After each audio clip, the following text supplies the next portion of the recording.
her framing, all of her frames are so wonderfully integrated, and she takes pieces found in the markets, tinware, whatever, found objects, applies them in such a fashion that we get a glimpse of the living Baroque art.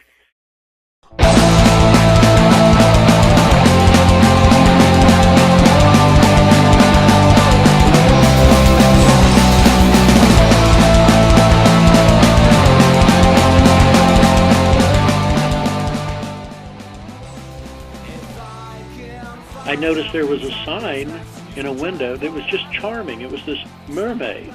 And Ernesto said, "Oh yes, but that's the house of a wonderful artist. Would you like to see it?" I said, "Well, of course."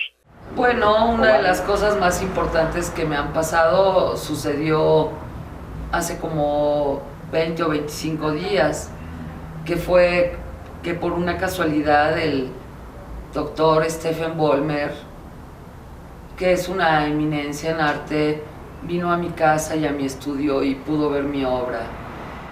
She then invited us to go into her studio to really look at her space where she was working. It really gives me a wonderful opportunity to explore who that artist may be.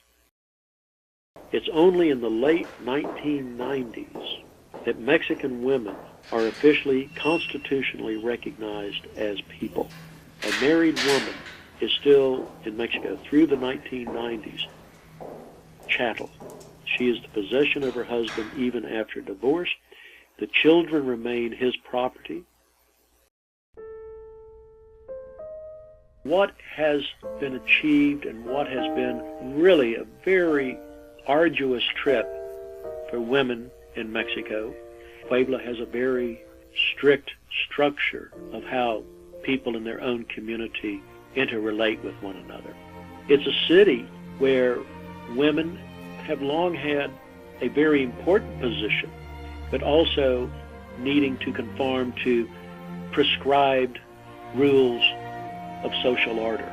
She's putting herself out there up front, displaying a degree of irreverence within a community that is noted for its conservative positioning. Often, she's willing to take the direct blow because they are self-portraits in many cases.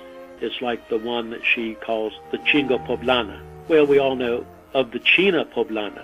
And here again, she throws herself into a self-portrait. She's seated in the China dress. But in English, it's pretty hard to translate comfortably for a lot of people because it says basically the fucking Poblana, meaning woman, as opposed to even the male. But what it is, it's really discussing the role that many of the women have had to play within the social mores of the community and the nation at different times. It's brazen, but it's really brave. Para mí, ser artista es tu vida. If we look at where her eyes are bleeding, she's crowned and she has the little mask with the eyes. Well, it's directly related to this very mystical sculpture of the blind child in one of the churches of Concordia there in Puebla, and which the child miraculously, supposedly from time to time, blood flows from its eyes. So it takes a very brave person who's willing to challenge a system on the local level where people know her family, know her, recognize her, and I think this is probably one of the greatest challenges that she's faced. I'll tell you what, I'm somewhat jaded in the sense that I've seen a lot of art in my life, and there's very little that really excites me the way that she has. She has this phenomenal mind in which she's organizing things in her head long before we ever see it or ever realized. The result of which, every piece I saw is so wonderfully composed, so wonderfully executed in a degree of discipline that underlies the superficiality, oh, it's kind of pop or folk. It's simply much more sophisticated than, oh, it just kind of came off the streets.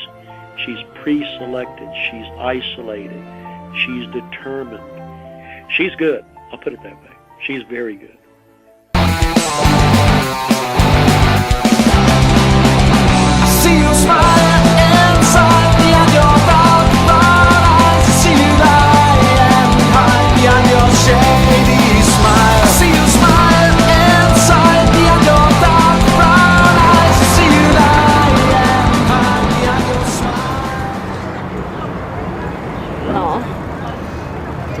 mucha pinche gente, mucha pinche gente. Pero pues sí,